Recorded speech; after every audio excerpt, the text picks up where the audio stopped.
திட்டப்படி அவருடைய தீர்மானத்தின்படி அழைக்கப்பட்டவர்களாகிய நீங்களும் நானும் எந்த பக்கம் போகணும், எதை தீர்மானப்படணும், எதை நம்ம வாழ்க்கையில நம்ம அதுக்கு முதலிடம் கொடுக்கணும் அப்படின்னு சொல்லி யார் நம்மளுக்கு சொல்லி கொடுக்க விரும்புறா? இந்த சிக்கல் யார் போட்டா? ஒரு அத்தாரிட்டி, ஒரு மேல் அதிகாரிகள் இதை நிர்ணயிச்சு அது எங்கெங்க இருக்கணும்னு இந்த சிக்கலை வச்சிருக்காங்க. அப்படிதானே? அப்ப நம்மளுக்கு தெரியுது இந்த டிராபிக்ல இந்த பக்கம் போக முடியாது, நம்ம நிக்கணும் அப்படின்னு சொல்லி நம்மளுக்கு தெரியுது.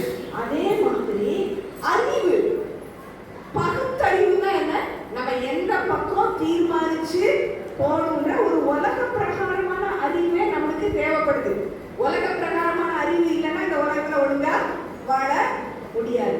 அப்ப ஆவிக்குரிய பிரகாரமான அறிவு என்னன்றதுதான் இன்னைக்கு நம்ம ஒரு சில நிமிடம் இங்க இருந்து நம்ம இன்னைக்கு படிக்க போறோம். ஆவிக்குரிய பகுத்தறிவு இங்கிலீஷ்ல படிக்கணும்னா ஸ்பிரிச்சுவல் டிசர்ன்மெண்ட், பெரிய வார்த்தை இல்ல, ஆனா தமிழ்ல ஆவிக்குரிய பகுத்தறிவு ஒரு அறிவு. ஒரு சின்ன கதை சொல்ல விரும்புறேன். இந்த கதை மூலமா இந்த 3 பேப்பருக்கும் ஒரு அடையாளம், சரியா? அதை வச்சு நம்ம அப்படியே படிப்போம். ஒரு குட்டி பையன் இருந்தானா, அவங்க அம்மா அப்பாவுக்கு அந்த பையன் என்ன பண்ணுவானா, அடங்கி இருப்பானா அடங்கி இருக்க மாட்டாங்க. நீங்க என்ன யோசிக்கிறீங்க? குட்டி பிள்ளைங்களா, சின்ன பிள்ளைங்க வச்சிருக்கிறவங்க இல்ல பெரிய பசங்க வச்சிருக்கவங்க கூட அம்மா அப்பா என்ன சொல்லுவாங்க? சொல்றதுக்கு ஒரு நாள் அடங்க மாட்டியா? அப்ப இந்த சின்ன பையன் ஒரு நாள் அடங்கவே மாட்டான். அப்ப அவன் என்ன யோசிக்கிறான்? அவன் மூளை ஃபாஸ்டா வேலை செய்யுது. அவன் என்ன யோசிக்கிறான்? நம்ம திருடணும், என்ன பண்ணணும்? அது கரெக்டா சொல்ல தப்பா? தப்பு. நம்ம தப்பு தெரியாது, நம்ம நிறைய நேரம் திருடுறோம் இல்ல. அவன் என்ன பண்ணணும்னு நினைச்சானா, இன்னொரு வீட்டுல போய் நம்ம என்ன செய்யணும், எப்படியாவது திருடணும். உடனே ஒரு பிளான் போட்டுட்டு அவனோட ஃப்ரெண்டோட சேர்ந்து என்ன பண்ணானா, அந்த காலத்துல அந்த வீட்டுல என்ன இருந்துச்சா, அந்த புகை கூண்டு மாதிரி ஒரு பெரிய சிம்னி, அது இங்கிலீஷ்ல என்ன சொல்லுவாங்க, சிம்னின்னு சொல்லுவாங்க. ஒரு பெரிய புகை கூண்டு இருக்கலாம். அந்த புகை கூண்டு வழியா இவன் உள்ள நுழைவானா, அவனோட ஃப்ரெண்ட் என்ன பண்ணுவான், வெளியில நின்றுட்டு இருப்பான். இப்ப அவன் வீட்டுல போயிட்டோம்னா எப்படி பண்ணிக்கலாம், வீட்டை திறந்துடலாம். அப்ப 2 பேரும் சேர்ந்து நம்ம திருடிடலாம் அப்படின்னு சொல்லி பிளான் போட்டுட்டு போயிருக்காங்க. ஆனா பிளான் போட்டு இவன் மெதுவா அந்த சிம்னி வழியா அந்த புகை கூண்டு வழியா இறங்கி வரான். இறங்கி வரும்போது என்ன ஆகுது, ரொம்ப கீழே போக போக அந்த புகை கூண்டு என்ன ஆகுது, சின்னதாகிட்டே போகுது சைஸ்ல. அதனால நுழைய முடியல, கஷ்டப்பட்டு நுழைஞ்சிட்டு கீழே பார்த்தாலும் தெரியும் அவங்களுக்கு அந்த புகை கூண்டு. அது கிச்சன்ல போய் முடியலையா, அந்த வீட்டுல சமையல் அறையில போய் முடியாம அந்த காலத்துல என்ன வச்சிருக்காங்கன்னா ஃபயர் பிளேஸ், அப்படின்னா என்னது, தீ மூட்டுறதுக்கு ஒரு இடம், அதுல போய் முடியுதான். ஸோ இன்னைக்கு தீ மூட்டுற யாராவது இறங்க முடியுமா? அதுல இறங்கவே முடியல, மாட்டிக்கிட்டாங்க. இவன் மாட்டிக்கிட்டான்னு என்ன பண்ணிருக்கான், போன் வச்சிருக்காங்க. போன் வச்சுதான் அவன் ஃப்ரெண்டோட அங்க பேசிட்டு இருப்பான். நம்மளும் நல்லா போன் வச்சு எல்லா இடமும் பேசுறோம்ல. அப்ப அந்த போன் வச்சு அவன் அந்த ஃப்ரெண்ட, ஐயோ என்னை எப்படியாவது காப்பாத்து, எப்படி உள்ள வர முடியும், காப்பாத்த முடியல. அதனால என்ன பண்ணா, கத்துனானா. கத்துனோட வீட்டுல உள்ளவங்க எல்லாம் ஐயோ திருடான்னு சொல்லி என்ன பண்ணாங்க, அவரை பிடிக்கவும் முடியல, வெளியில இழுக்கவும் முடியல. அதனால யாருக்கு போன் பண்ண வேண்டி வந்துருச்சு, ஃபயர். அந்த ஃபயருக்கு போன் பண்ண வேண்டி வந்துருச்சு. ஃபயர் டிபார்ட்மெண்ட் போன் பண்ணாங்க, அந்த துறைக்கு போன் பண்ணி அவங்க 3 மணி நேரம் போராடினாங்களாம். அதுக்கப்புறமா எடுத்த பிறகு இவங்க என்ன சொல்றாங்கன்னா, எங்க அம்மா அப்பாட்ட தயவு செய்து சொல்லிடாதீங்க அப்படின்னு சொன்னா சொல்லாம இருப்பாங்களா?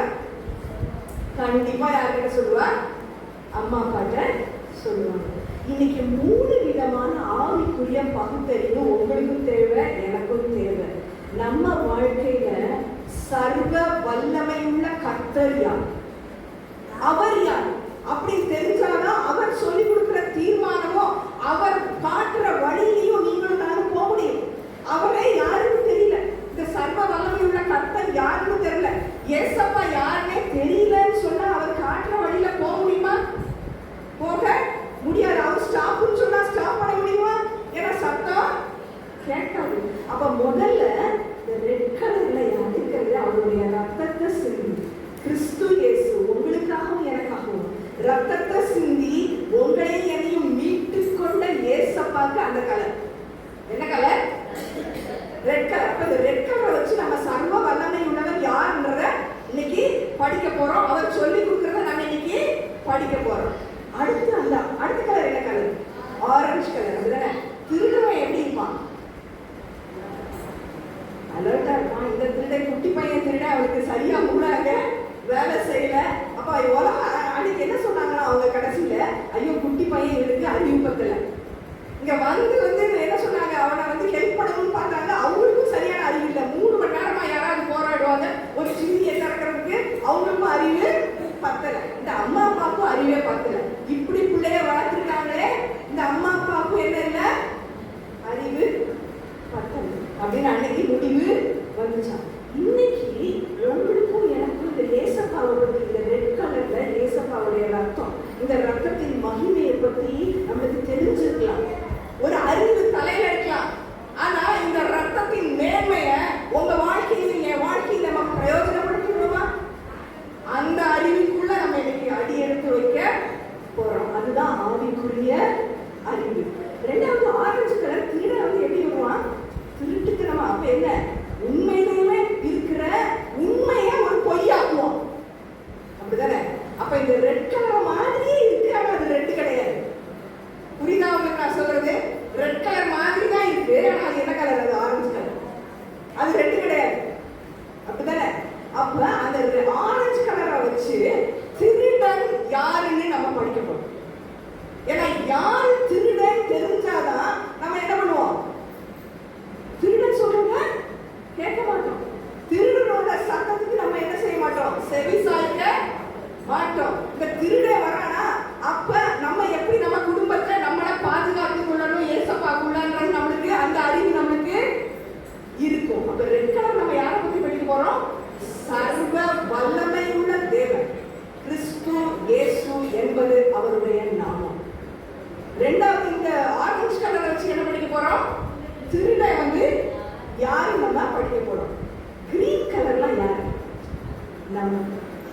ஏன் நீங்களும் நான் ஒரு சில கிரீன் கலர் போட்டுக்கலாம், நான் போட்டுக்கல. கிரீன் கலர் யாரெல்லாம் கிரீன் கலர் போட்டிருக்கீங்களோ நல்லா யோசிச்சுக்கோங்க. நீங்களும் நானும் வாழ்க்கை ஜீவன் உங்களுக்கு எனக்கு ஏன் கிடைச்சிருக்குது, இந்த ஏசப்பாவால. நம்ம நீங்களும் நானும் நிர்மூலமாகாமல் இருப்பது, செழிப்பா இருக்கிறதுக்கு இந்த நிர்மூலமாகாமல் இருக்கிறது அவருடைய சுத்த கிருபை. இந்த கிருபையினால நானும் நீங்களும், சுத்த கிருபையினால நீங்களும் நானும் இன்னைக்கு இந்த இடத்துல நிற்கிறோம். சரியா? அப்ப முதல்ல இந்த ரெட் கலர் வச்சு நம்ம யாரை பார்க்க போறோம், சர்வ வல்லமையுள்ள தேவன். சர்வ வல்லமையுள்ள தேவன் அவருடைய கிருபை வெளிப்படும். அவருடைய கிருபை எப்படி வெளிப்படும்னா, இந்த கிரியையினால நீங்கள் நாங்கள் ஒரு நாள் ரட்சிக்கப்பட முடியாது. இது 2 தீமோத்தேயும் 1வது அதிகாரத்துல நீங்கள் நான் என்ன படிக்கலாம்னா, 1வது அதிகாரத்துல 9வது வசனத்துல இருந்து 10வது வசனத்துக்கு போனீங்கன்னா, கிரியைகளினாலே ரட்சிப்பு அல்ல, அவருடைய கிருபையினாலே நீங்களும் நானும் ரட்சிக்கப்பட்டவர்களாக, நீங்களும் நான் அவருடைய சொந்த பிள்ளைகளாக மாற முடியும். கிரியைனா என்ன, கிரியைனா என்ன, வெறும் தானம் தர்மம் புண்ணியம் பண்ணிட்டா நீங்களும் நானும் ஒரு நாள் பரலோகத்துக்கு போக முடியாது. எந்த கிரியைனாலும் நீங்களும் நானும் பரலோகத்துக்கு போக முடியாது. நம்ம யாருக்கும் அந்த தகுதி கிடையாது. அதற்காக தான் தன்னுடைய சொந்த ரத்தத்தை சிந்துறதுக்காக தன்னுடைய ஒரே பேரான குமாரனை தேவன் நமக்கு தந்தருளி இவ்வளவாய் உலகத்துல அவர் அன்பு கூர்ந்தார். அப்ப இந்த தேவனுடைய கிருபை வெளிப்பட்டது நம்ம வாசிக்கிறோம். கிருபைன்னா அதுக்கு என்ன மீனிங், இங்கிலீஷ்ல என்ன கிருபைக்கு என்னது, இங்கிலீஷ்ல கிருபை mercy வந்து அதோட க்ளோஸ் கசின். ஆனா அது என்னது, கிருபைக்கு இங்கிலீஷ்ல என்னது, கிரேஸ். எல்லாரும் சேர்ந்து சொல்லுவோமா, கிருபைக்கு இங்கிலீஷ்ல கிரேஸ். அப்படின்னா எனக்கு இந்த கிஃப்ட வாங்குறதுக்கு தகுதியே இல்லை, ஆனா யார் கொடுக்குறாங்க, ஏசப்பா கொடுக்குறாங்க. எனக்கு இந்த வாழ்க்கை இப்படி வாழ்றதுக்கு விடுதலை ஆக்கப்பட்டு பரலோகத்துல எனக்கு ஒரு இடம் கொடுக்கறதுக்கு எனக்கு ஒரு தகுதியும் கிடையாது. அது தானம் தர்மம் புண்ணியத்தால நான் வந்து சம்பாதிச்சுக்க முடியவே முடியாது. ஆனா கிருபை கிரேஸ் மார்க் மாதிரி இன்னைக்கு நீங்களும் நான் ஒரு பரீட்சையும் நம்ம எழுத போறோம். என்ன பரீட்சைன்னா, இந்த கிரேஸ் மார்க்கை போட்டு நம்மளை உங்களையும் என்னையும் பாஸ் ஆக்கி விட்டுட்டா அதுக்கப்புறமா நமக்கு என்னது, அதோட முடிச்சு போயிருந்தா அடுத்த கிளாஸ் போனோம். அப்ப இன்னும் கொஞ்சம் அறிவு வேணும், இன்னும் கொஞ்சம் ஆவிக்குரிய அறிவு உங்களுக்கு எனக்கும் தேவை, அப்படிதானே? அப்ப கிருபை வெளிப்பட்டது என்றால் தீத்து 2ஆம்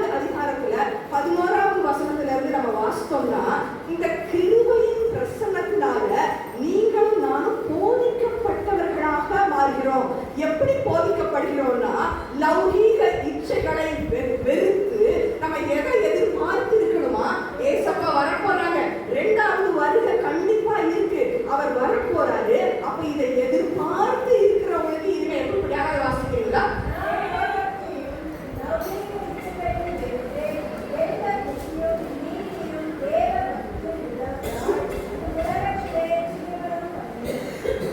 எப்படி இருக்கணுமா? நம்ம லௌகீக இச்சை, உலகத்துக்குரிய இச்சை, கண்டு என்ன பார்க்குதோ அதெல்லாம் வேணும். பெருமை, இனிமே நான் எந்த மாம்சத்துல நான் என்னெல்லாம் நினைக்கிறேனோ அதெல்லாம் நடக்கணும் அப்படின்னு சொல்லி நினைக்கிறது தான் என்னது? உலக பிரகாரமான இச்சை. டிவியில எதெல்லாம் பார்க்கிறேனோ அதெல்லாம் வேணும். டிவியில யார் யாரெல்லாம் எப்படி சீரியல்ல ஆக்ட் பண்றாங்களோ அப்படி எப்படிலாம் என் வாழ்க்கையும் இருக்கலாம், சும்மா ஜாலியா இருக்கலாம் அப்படின்னு சொல்றதுதான் என்னது? வெறும் இச்சை. இந்த இச்சையெல்லாம் இல்லாம யாருடைய வருகைக்கு நீங்கள் நான் இங்க எதிர்பார்த்து இருக்க போறோம்? ஏசப்பாவோட வருகைக்கு எதிர்பார்ப்போடு இருக்கிற ஒரு வாழ்க்கை தான் கிருபை கிடைச்சவங்களுடைய வாழ்க்கை.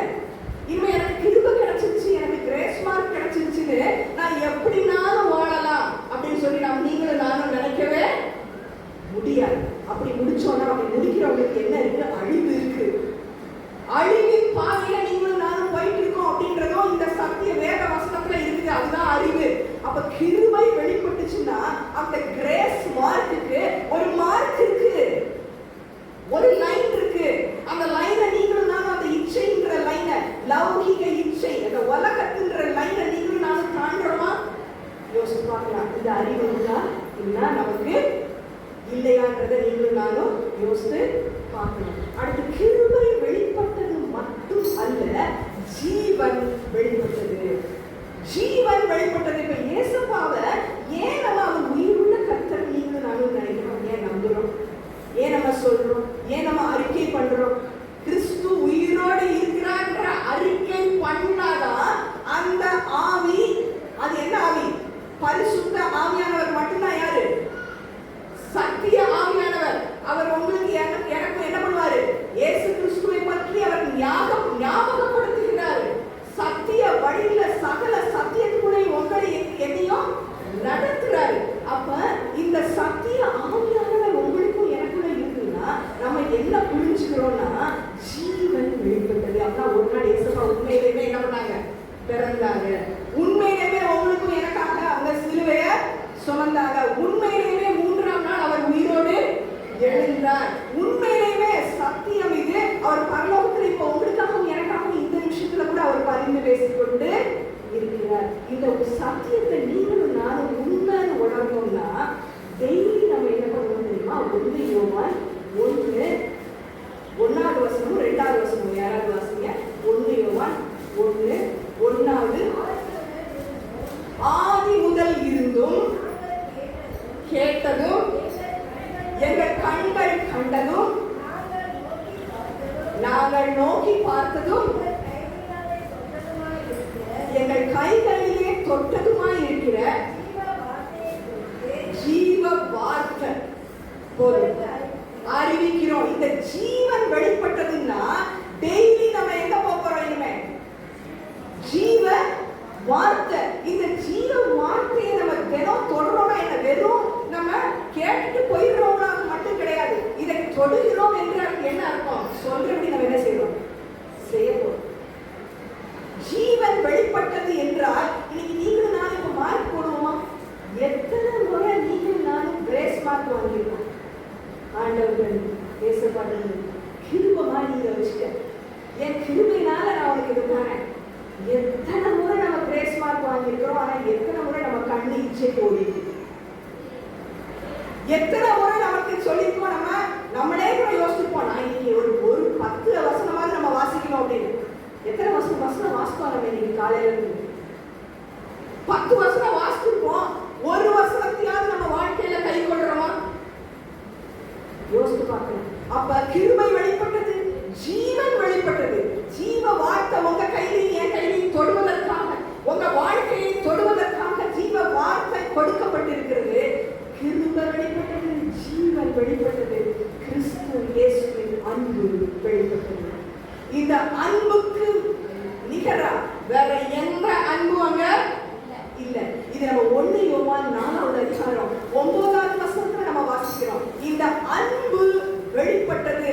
இந்த அன்பினாலே தொடப்பட்டவர்களாக நீங்களும் நானும் இனிமே என்ன புரிஞ்சுக்கணும்? ஒருவேளை ஆண்டவரே என்ன என் குடும்பத்துல அவங்க ஏத்துக்கல, ஏன்னா நான் உங்களை நேசிக்கிறேன், அதனால என்ன நேசிக்கிறதுக்கு யாருமே இல்லை அப்படின்னு சொல்லி நீங்களும் நானும் நினைச்சீங்கன்னா, இந்த வேத வாக்கியம் என்ன சொல்லுதுன்னா, சத்திய ஆவியானவர் உங்களுக்குள்ள இருந்தா உலகம் உங்களை ஏற்காது. உலகம் நானும் நீங்களும் தீர்மானம் எடுக்கிறோம், இந்த ரெட் லைட் இங்க போக கூடாது, கிரீன்ல தான் இப்படிதான் போகணும், சிக்னல் இந்த பக்கம் தான் இருக்கு, இந்த சைடு தான் போகணும்னு சொல்லி நம்ம நினைச்சு போனோம்னா உலகம் உங்களே எது என்ன விடாது, போக விடாது, ஏத்துக்காது, எதிர்த்து வரும். ஆனா அவர்களுக்கு விரோதமாக பரிசுத்த ஆவியானவர் கொடியேற்றுவார். வெள்ளம் போல சத்துருவங்க வந்தால் யார் கொடியேற்றுவார்? சத்திய ஆவியானவர், பரிசுத்த ஆவியானவர் அங்க கொடியேற்றுகிறார். இதுவே அவருடைய அன்பின் வெளிப்பாடு. கொடியேற்றுனா எல்லாருக்கும் தெரியும், அப்படிதானே? தெரியாம இருக்குமா? கண்டிப்பா எல்லாருக்கும் தெரியும். உங்களை எப்படி கர்த்தர் நேசிக்கிறார், ஏசப்பா உங்களை எப்படி நேசிக்கிறார்ன்றத உங்க குடும்பத்துக்கும் தெரியும், சமுதாயத்துக்கும் தெரியும். அந்த நேரமும் அவருடைய வேலையும் வரும். அந்த நேரத்துக்காகவும் வேலைக்காகவும் அந்த கிருபையின் வெளிப்பாடு, ஜீவனின் வெளிப்பாடு, இந்த அன்பின் வெளிப்பாடு தான் யாரு? இயேசு கிறிஸ்து. இப்ப இந்த ரெண்டு வச்சு நம்ம சொல்லுவோமா? சர்வ வல்லமையுள்ள கர்த்தர் யாரு? இருக்கிறவரும் இருந்தவரும் வருகிறவருமாகிய சர்வ வல்லமையுள்ள கர்த்தர் எல் ஷடாய். இந்த ரெட் பேப்பர் வச்சு எல்லாரும் சொல்லுங்க, அவர் யாரு? எல் ஷடாய், சர்வ வல்லமையுள்ள கர்த்தர், இருக்கிறவரும் இருந்தவரும் வரப்போகிறவருமாகிய சர்வ வல்லமையுள்ள கர்த்தர். கிருபை வெளிப்பட்டுச்சு. கிரியையினால நீங்க நானும் பரலோகத்துக்கு போக முடியாது, உலகத்திலையும் ஒழுங்கா நம்ம வசிக்க வாழ முடியாது கிரியினால. ஆனா கிருபையினால முடியும்.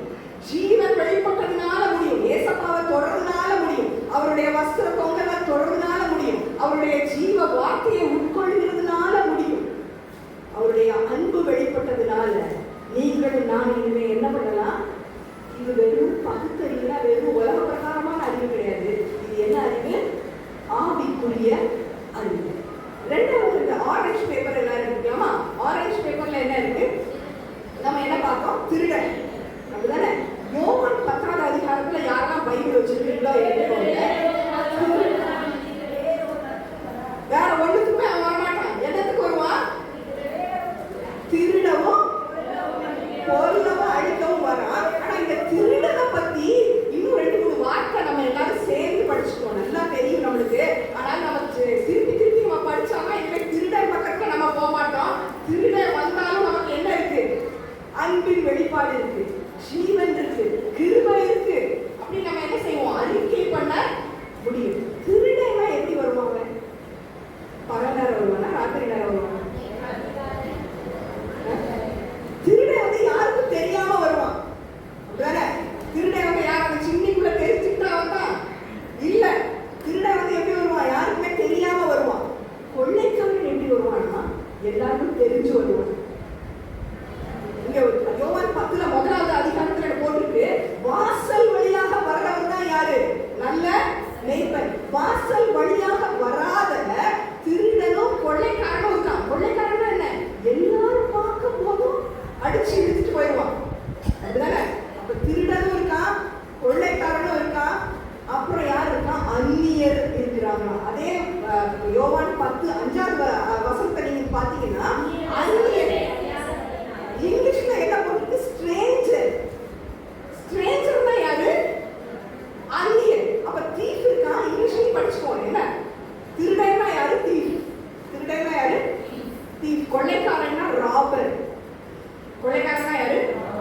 ராபர். எல்லாரும் முன்னாலையும் அடிச்சு போட்டு இழுத்துட்டு போயிடுவான். 3வது அந்நியர். அந்நியர்னா யாரு? ஸ்ட்ரேஞ்சர். அப்ப ஏன் இங்க அதெல்லாம் பத்தி ஏசப்பா சொல்றாங்கன்னா, ஒரு அந்நியர் யாராவது தெரியாதவங்க போன்ல பேசினாங்கன்னா நம்ம என்ன செய்வோம்? பேசுவோமா? சந்தோஷமா அவங்க கிட்ட நம்ம வீட்டை பத்தி எல்லாம் சொல்லுவோமா? நீங்க யாரு நீங்க யாரு நீங்க யாருன்னு மட்டும் கேட்டுட்டு அவசரமா போன என்ன பண்ணுவோம்? வச்சுக்கணும். அப்ப அதே மாதிரிதான் இந்த சத்திய வேத வசனம் சொல்லாதத ஏதாவது ஒரு ஆவி மட்டும் சொல்லுது. ஆவியும் இருக்கு நிறைய. அப்படிதானே?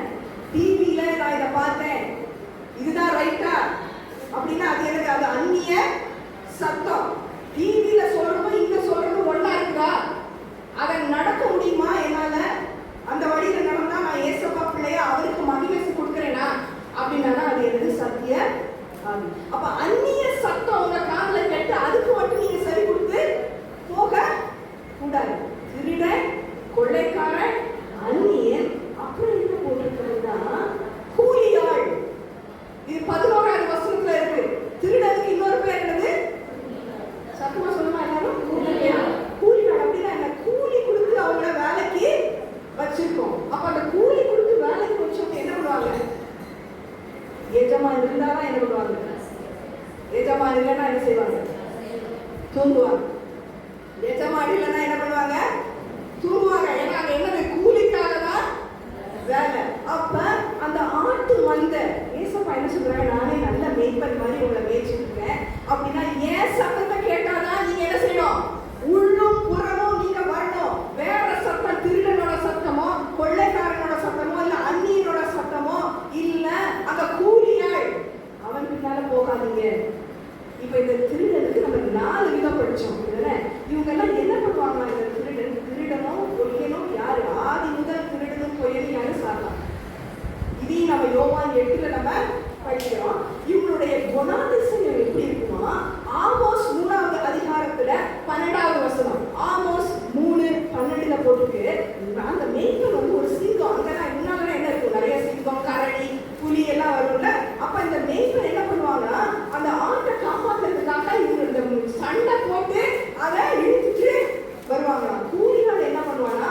ஐயோ என்னோட ஜீவன் பெருசு அப்படின்னு சொல்லி என்ன பண்ணுவான்? கூலியால் அந்த ஆட்டை விட்டுட்டு ஓடி வந்துடுவான். அப்ப அவன் என்ன செய்வானா? பிஞ்சு போன அது கடிச்ச 2 கால் துண்டு, காது துண்டு, இதை மட்டும் கொண்டு வந்து கொடுத்துட்டு அந்த எஜமான்கிட்ட நான் எவ்வளோ காப்பாற்ற பார்த்தேன், நான் காப்பாற்ற முடியல. இப்ப என்ன சொல்றான்? ஏமாத்துறான், பொய் சொல்றான். அப்ப இந்த திருடன், கொள்ளைக்காரன், அந்நியன், இந்த கூலியாளுடைய குணாதிசயம் என்ன?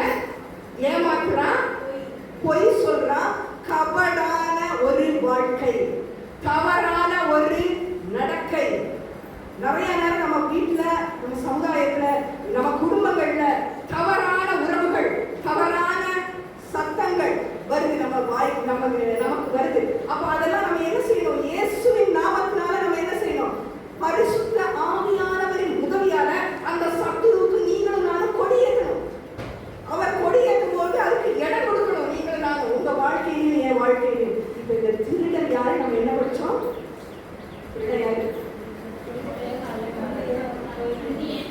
யாரு? கொள்ளைக்காரன், அந்நியன், கூலியாள். அவன் என்னுடைய குணாதிசயம் என்ன?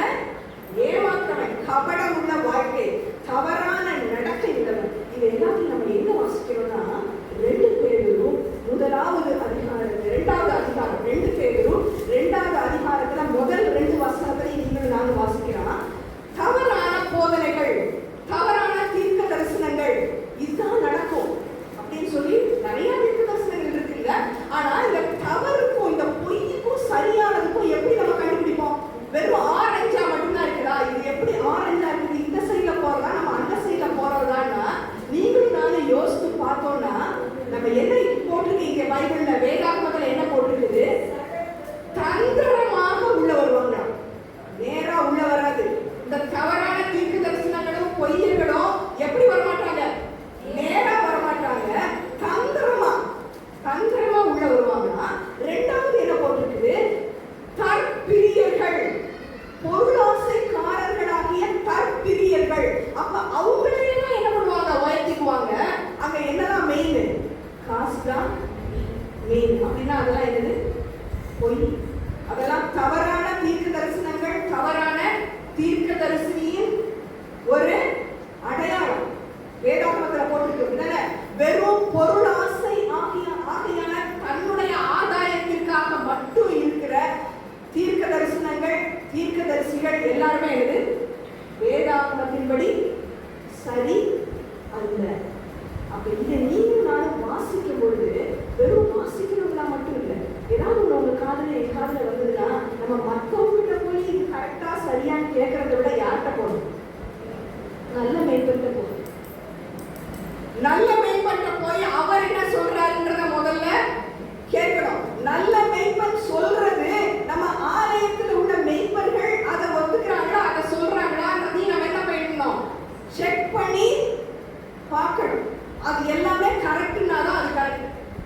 அது இருக்குது, அதுவும் அந்த ஆரஞ்சு திருடுதான். அப்படிதானே? கடைசியா நம்ம யாரை பார்த்தோம்? Green colour. என்ன கலர் இருந்துச்சு? கிரீன் கலர் பார்த்தோம். நீங்களும் நானும் நிர்மூலமாகாமல் இருப்பது அவருடைய சுத்த கிருபை. ஆனா இந்த கிரீன் கலர் நீங்களும் நானும் பார்க்கும்போது பயத்தின் ஆவி என்னை விட்டு இன்று நீக்கப்படும். எல்லாரும் சொல்லுவோமா? ஏசப்பா பயத்தின் ஆவிய என்னை விட்டு நீக்கி போடுங்க. இந்த கையில சொல்லலாம், சரியா? பயத்தின் ஆவிய என்னை விட்டு நீங்க இனிமே நீக்கி போடுங்க. ஏன்னா நம்ம என்ன வாசிக்கிறோம்? 2 தீமோத்தேயு 1ஆம் அதிகாரம் 7ஆம் வசனத்துல என்ன போட்டிருக்கு? தேவன் நமக்கு பயமுள்ள ஆவியை தராமல் பலமும் அன்பும் தெளிந்த புத்தியும் உள்ள ஆவியை கொடுத்திருக்கிறார். எல்லாரும் சத்தமா சொன்னா, ஏசப்பா இனிமே எனக்கு என்ன ஆவி வேண்டாம்? பயத்தின் ஆவி வேண்டாம். நான் சரியான தீர்மானம் தான் பண்றேனா? நான் கரெக்டா தான் யோசிக்கிறேனா? அப்படின்ற பயத்தின் ஆவியை என்ன விட்டு நீங்க இனிமே எடுத்து போடுங்க. இந்த கையில என்ன சொல்ல போறோம்? ஏசப்பா பரிசுத்தோடைய மேல எழுதுங்க. யெகோவா ஷம்மா பரிசுத்தர் நம்ம மத்தியில் நடுவில் இருக்கிறார். சர்வ வல்லவர் எல் ஷடாய் யெகோவா ஷம்மா உங்களோட என்னோட நம் நடுவில் இருக்கிறார். அவர் யாரு? பரிசுத்தர். அப்ப நீங்களும் நானும் பரிசுத்தம் என்று எழுதப்பட்ட பாத்திரங்களாக நீங்களும் நானும் இருக்கணும். அப்ப சொல்லுவோம், முதல்ல நமக்கு என்ன வேணும்? இந்த கிரீன் கலர் பேப்பர் வச்சிருக்கிற எல்லாருக்கும் என்ன வேணும்? பயத்தின் ஆவி நீக்கி போட்டுருங்க. 2வது பரிசுத்தோன்னு எழுது. ஏசப்பா பரிசுத்தோன் சத்தமா சொல்லலாமா? ஏசப்பா பரிசுத்தோன்னு என் மேல இனிமே எழுதுங்க. இந்த மாதிரி பரிசுத்தோன் எழுதுன ஒருவரோட வாழ்க்கையை மட்டும் நான் சுருக்கமா சொல்றேன். அந்த பரிசுத்தோடு உங்க வாழ்க்கையில என் வாழ்க்கையில எழுதப்பட்டுட்டா இனிமே நீங்களும் நானும் பிரித்தெடுக்கணும். அப்போஸ்தலருக்கு எழுதுற நிருபத்துல 13வது அதிகாரத்துல பவுலை பத்தி என்ன சொல்லிருக்கு? அவங்க எல்லாம் உபவாசம் பண்ணி ஆராதனையில உபவாசம் பண்ணிட்டு இருந்தாங்க. இன்னைக்கு நிறைய பேர் நீங்க உபவாசத்தோட வந்திருக்கீங்க, அப்படிதானே? உபவாசத்தோட இங்க வந்திருப்பீங்க. அவங்க ஜெபம் பண்ணி அந்த ஆராதனையை நடத்தி கொண்டிருக்கிற பொழுது பரிசுத்த ஆவியானவர் பர்னபாவையும் பவுலையும் ஊழியத்திற்கு என்று பிரித்தெடுத்தார். என்ன வார்த்தை போட்டுருக்கு? பிரித்து எடுத்தல். அப்ப பரிசுத்த ஆவியானவர் பரிசுத்தோடு என் மேல எழுதுங்க நீங்களும் நான் இன்னைக்கு சொல்லிட்டோம்னா இனிமே நீங்களும் நான் யாரு? பிரித்தெடுக்கப்பட்டவர்கள். இந்த பிரித்தெடுக்கப்பட்டவர்களுக்கு நிறைய ஒருவேளை என்ன வரலாம்? கஷ்டம் வரலாம், நஷ்டம் வரலாம், கேள்விகள் வரலாம், சந்தேகம் வரலாம். ஆனா யாரு இருக்கா? உங்க பரிசுத்த ஆவியானவரே உங்களை பிரிச்சு எடுத்திருக்கிறாரு. அப்ப யார் இருக்கிறா? இந்த சத்திய ஆவியானவர் உங்களுக்குள்ளேயும் எனக்குள்ளேயும் இருக்கிறாரு. அவருக்கு எதிரா யார் இருக்க முடியாது. நமக்கு எதிரா ஒருவேளை வரலாம், ஆனா அவருக்கு எதிரா யாராலையும் நிற்க முடியாது. இதே மாதிரி அந்த பவுல் எங்க போனாரா? பிரிச்சு எடுத்த உடனே பாப்போன்னு ஒரு தீவுக்கு போனாரா. அந்த பாப்போன்ற தீவுல என்ன நடந்துதான், அங்க ஒரு பெரிய அதிபதி அவர் வந்து ஏசப்பாவை ஏத்துக்கிறேன் முன்னால வராரு. ஆனா அதுக்கு எதிரி மாய வித்தைக்காரன் அங்க வரான். அந்த மாய வித்தைக்காரன் அங்க வந்தோம்னா பவுலால எவ்வளவு தைரியமா அங்க சொல்ல முடிஞ்சது, உன் மேல காரிலும் மந்தாரமும் வரும், நீ என்ன பண்ண மாட்டேங்க பார்க்க முடியாது ஒரு நாள் அப்படின்னு சொன்னா என்ன வந்துச்சா? காரிலும் மந்தாரமும் அவன் மேல வந்துச்சு. அந்த என்ன பண்ணா? அந்த மாய வித்தைக்காரன் என்ன பண்ணா? உடனே அவனுக்கு கண்ணு தெரியாம. அப்ப இந்த பிரித்தெடுக்கப்பட்டவர்களுக்கு ஒரு பெரிய பலன் என்ன வருது? பலன். இப்ப இந்த ஆவிக்குரிய அறிவு உங்களுக்கும் எனக்கும் இருக்குதுன்னா ஆவிக்குரிய பலன் வருது. என்ன வருது? சாதாரண பலன். இயேசுவின் நாமத்தினால இது நடக்கும்னா அங்க நடக்குது. நடக்குதா இல்லையா? நடந்துச்சு. இயேசுவின் நாமத்தினால உடனே அந்த எதிரிக்கு அந்த மாயக்காரனுக்கு அங்க கண்ணு தெரியாம போச்சு. அந்த கர்த்தருடைய பெரிய கிருபையினால அந்த அதிகாரி அந்த அதிபதி இயேசுவாவை ஏற்றுக்கிறார். எவ்வளவு பெரிய ஆச்சரியம் இல்ல? அப்ப பிரித்தெடுக்கப்பட்டோம்.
கேட்போமா நம்ம? பிரித்தெடுக்கப்பட்டது. கிரீன் பேப்பர் வச்சுட்டு இருக்கிறவங்க எல்லாரும் யாரு? பிரித்தெடுக்கப்பட்டவங்க. எந்த பக்கத்துல நீங்களும் நானும் போகணும்னு தெரிந்தவர்கள். தடை இருந்தாலும் அங்க தரிசனம் அப்படிதானே? அப்ப அந்த தரிசனத்தோட அங்க நிக்கல. அங்க போய் என்ன வருது? அங்க ஒரு பெரிய ஆச்சரியம். என்ன பெரிய ஆச்சரியம்? நீதியாள் என்ற அந்த ஒரு பெரிய ஒரு பணக்கார பெண் அப்படிதானே, அவளுடைய வீட்டுல தங்குறதற்கு ஒரு பெரிய சிலாக்கியம் கிடைக்குது.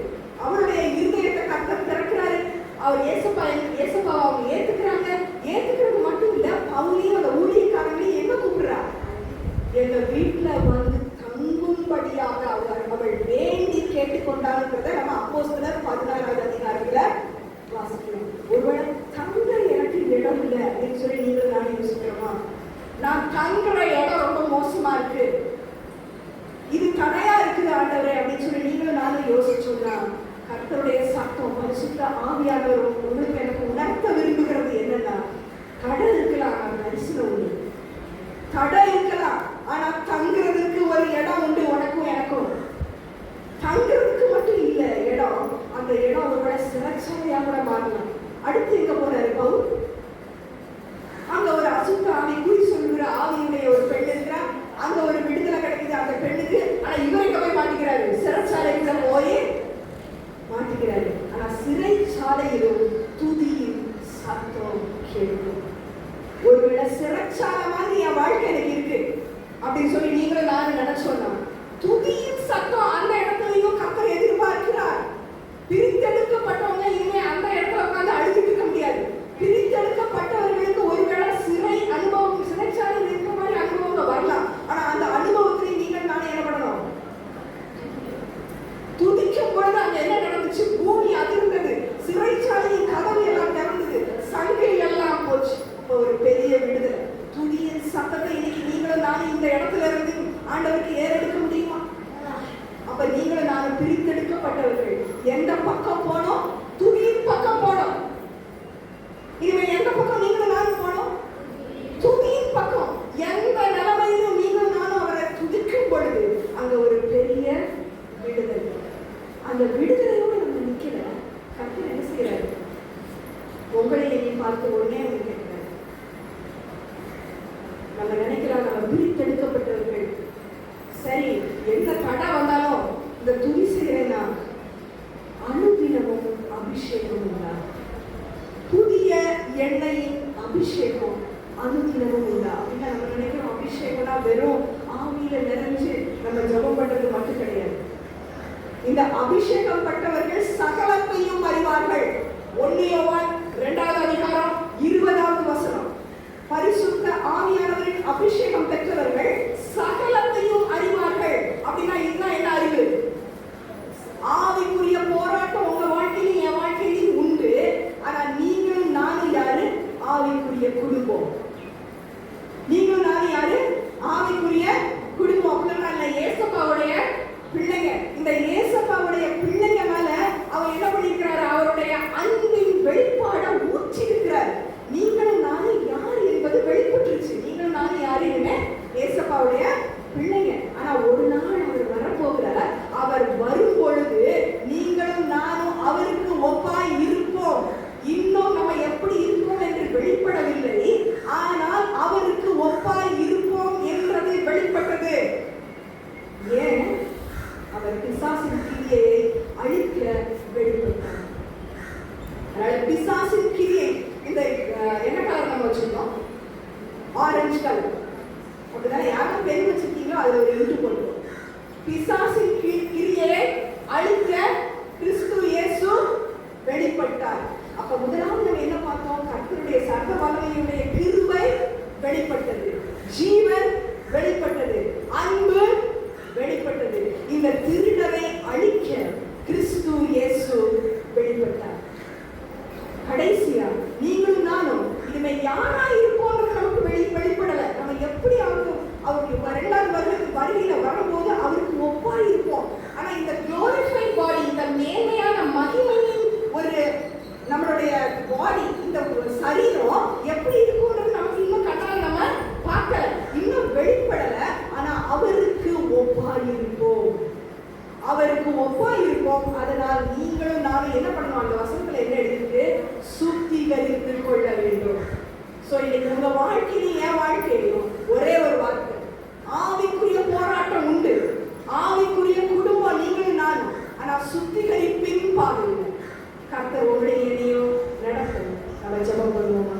சுத்திகரிப்பின் பாதையில இந்த பக்கத்துல என்ன சொல்றோம்? பயத்தின் ஆவியை எதை விட்டு நீக்கி போடுங்க, எடுத்து போடுங்க. பரிசுத்தம் என்று என் மேல எழுது. ஜெபம் பண்ணுவோமா? எங்களை நேசிக்கிற எங்கள் கணக்க தந்தை, ஆண்டவரே, உமக்கு பயப்படுகிற பயத்தை, இந்த பரிசுத்த பயத்தை எங்க மேல நீங்க எழுதுங்கப்பா. ஏன்னா கர்த்தருக்கு பயப்படுகிறவர்களின் பேரை ஞாபக புஸ்தகத்துல எழுதப்படும் என்று நாங்கள் வாசிக்கிறோம் தகப்பனே. துன்மார்க்கனுக்கும் நீதிமானுக்கும் அங்க வித்தியாசம் உண்டு என்று நாங்கள் வாசிக்கிறோம் தகப்பனே. ஆண்டவரே, இந்த வித்தியாசத்தை நீர் உண்டு பண்ணி இருக்கிறீர், நீர் எங்களுக்கு தெரியப்படுத்துகிறீர். உம்மோடு வாழ்கிற இங்க பரலோகத்தை மட்டும் இல்ல தகப்பனே, உம்மோடு உங்களுடைய சத்தம் கேட்கிற வாழ்க்கையை எங்கள் ஒவ்வொருவருக்கும் தாரும். இயேசுவின் மூலம் ஜெபங்கள். ஆமென்.